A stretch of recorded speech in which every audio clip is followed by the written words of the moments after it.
the nature of this CBDC. What is it actually going to look like? They never talk about that. Right. But I heard one European central banker tell me what it's going to look like. He saw it. He was invited to one of the old central banks in Europe that are very much promoting this. They showed him. And, he's a top, executive director of another central bank in Europe. And there's no reason to believe that he was telling me a story. And he was around this large and would be implanted under your skin. So that is the plan.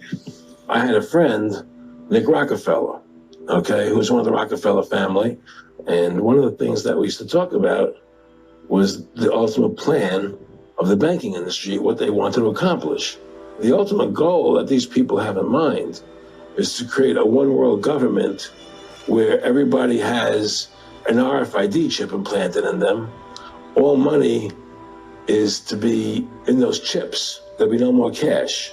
And this is getting me straight from Rockefeller himself. This is what they want to accomplish. And you become a slave. You become a serf to these people. That's their goal. The goal of this manipulation, and has been for a very long time, is to get the world population to see as a good idea, or the only option in given circumstances that are manipulated into place, the creation of a one world government, a world central bank which would administer all financial transactions on the planet, a world currency which wouldn't be coins and notes, it would be merely electronic, cashless society for which there are fundamental implications for freedom, and a microchipped population linked to a global computer, the latter of which sounds bizarre to many people on first hearing, except that we are ridiculously close to it and the technology already exists.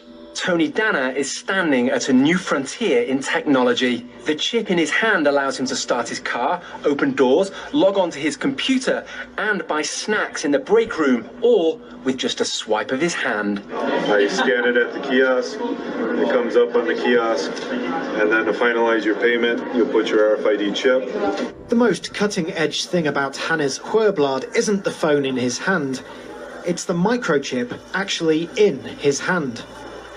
The tiny implant is steadily becoming a part of normal life in Sweden. Thousands already have microchip implants that they use in their daily lives, waving their hand to gain entrance to the gym, confirm their ID or make payments.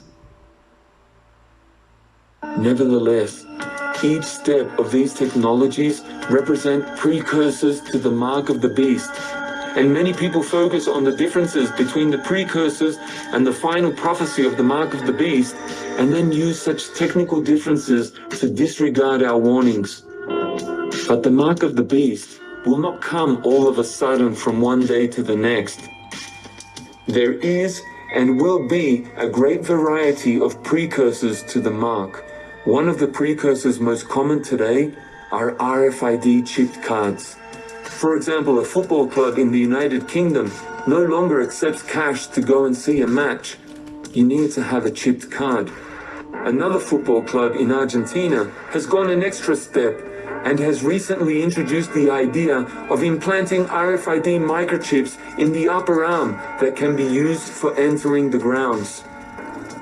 Many shops everywhere are now promoting or requiring RFID chipped cards to access special discounts, and you can no longer travel using public transport in many places without an RFID chipped card. All of this is part of the conditioning that the system needs to implement before the final mark of the beast comes. The world's population must get used to making cashless transactions and be comfortable with having all their data registered and accessible to the system, and to enjoy and depend on the commodities that the technology offers before the whole world will be ready to accept an implantable microchip in the hand or forehead, without which they will not be able to buy or sell. Those who want to promote this transaction system based on microchip implants know that resistance to such a plan mostly comes from people who know of the mark of the beast prophecy. So the system keeps wearing down that resistance little by little through the use of these precursors.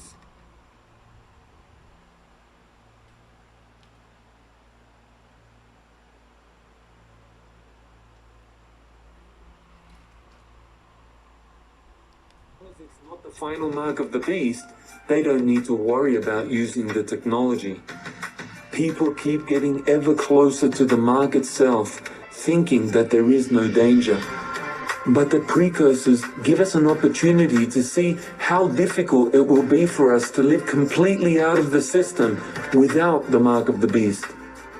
If we keep giving in and continually get used to using the precursors, they're only going to take us closer and closer to the mark itself, until accepting the mark of the beast becomes just one more tiny step above what we're already used to.